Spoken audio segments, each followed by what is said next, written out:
तर ईव्हीएम मधून कुठलाही डेटा डिलीट करू नका असं सुप्रीम कोर्टानं म्हटलंय। सुप्रीम कोर्टाचे केंद्रीय निवडणूक आयोगाला हे आदेश पाहायला मिळत आहेत। ईव्हीएम संदर्भात मार्चच्या पहिल्या आठवड्यात कोर्टात सुनावणी होणार आहे।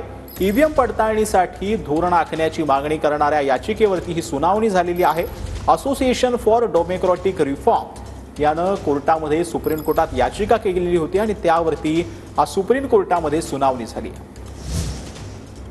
उच्च न्यायालयाचा निकाल येऊन सुद्धा, तसा आदेश येऊन सुद्धा निवडणूक आयोग ऐकायला तयार नाही आणि सर्वोच्च न्यायालयाने आज निवडणूक आयोगाला सूचना केल्या की तुम्हाला कुठलाही डाटा इरेज करता येणार नाही आहे ती सगळी माहिती मागेल त्या उमेदवाराला तुम्हाला द्यावी लागेल। या देशातली लोकशाही संपवण्याचं काम मशीनच्या माध्यमातून करण्याचा निवडणूक आयोगाचं कारस्थान हे काही अंशी उघड होणारच आहे आज न उद्या।